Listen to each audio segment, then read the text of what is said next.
Alright, got the Sacramento River behind us right now.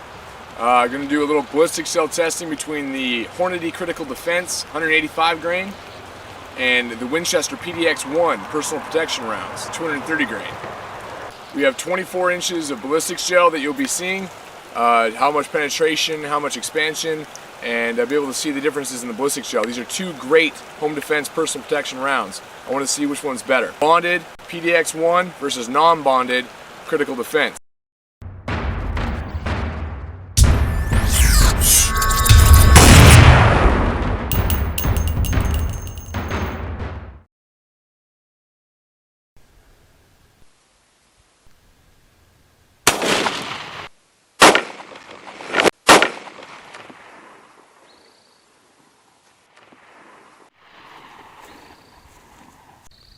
So, initial review of what happened with the 185 grain Critical Defense rounds by Hornady.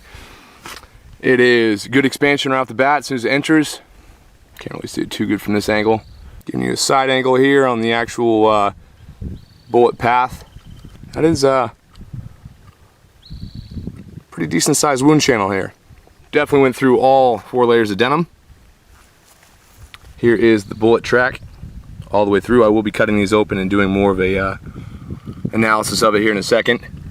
It bounced the block all the way over. And as you can see, where it lies, this just fell out, is the center flex tip. That's where you get the FTX flex tip expansion. This is in the actual hollow point cavity. This allows it to act as almost a eraser to where it'll flex when it hits the object, so it pushes that hollow point for full expansion and not allowing any denim to clog it. It follows through the second block. I will measure this out, show you the exact distance, and ends there.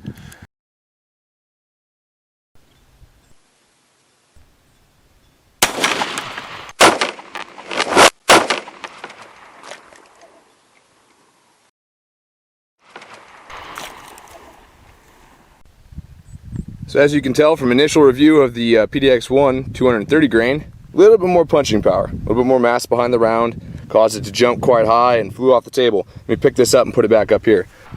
So here it is, coming through, carrying quite a bit of denim through the actual gel itself, all the way through, entering on this one here, holding a good path, stopping there. So as you can see from this angle here, this is the actual path of the PDX1.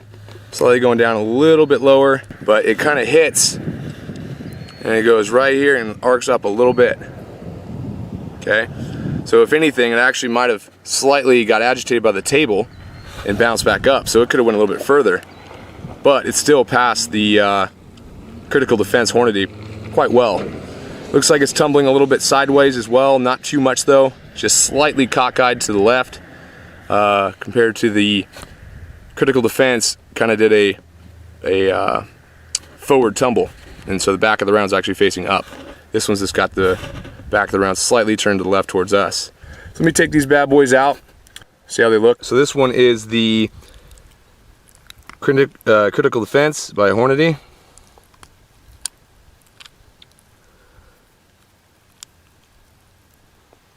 That one, and this one is the PDX1 by Winchester.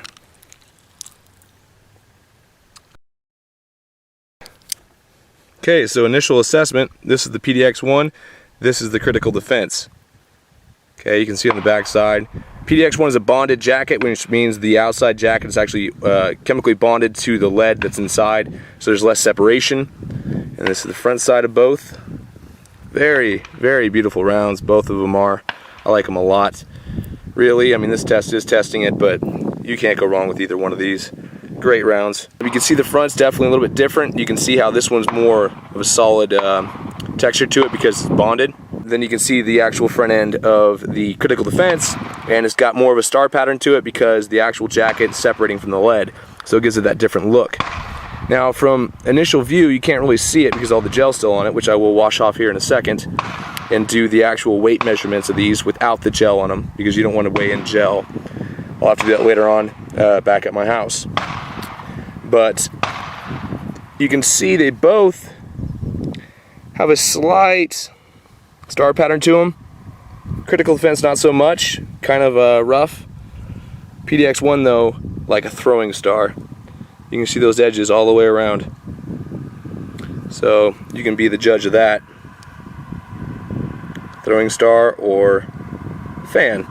So let's do some measurements. Let's cut these things open, get the measurements there, weigh in these rounds, see which one did better on the stats. So back in my house, I got the blocks all set up here. This is of course Critical Defense, PDX1. This is the second block they both shot into where they stopped.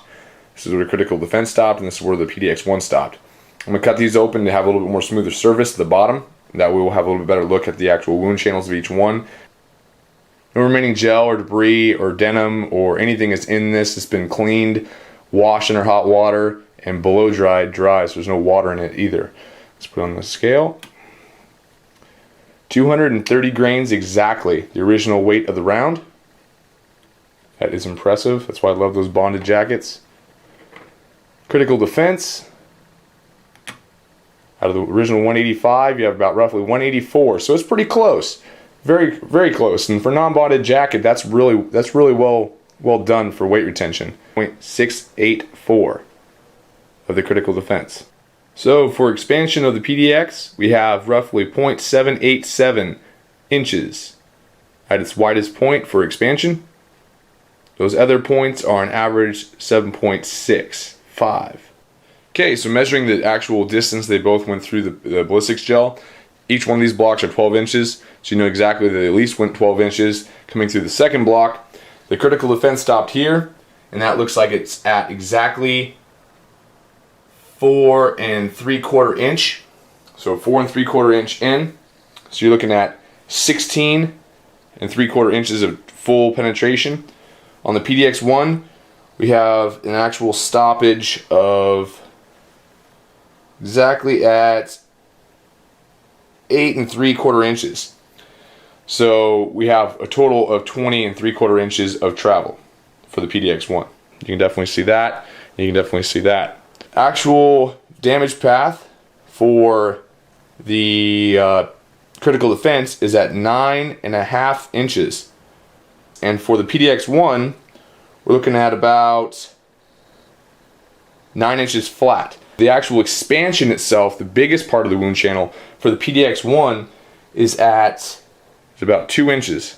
On the Critical Defense, you're looking at about 1.5 inches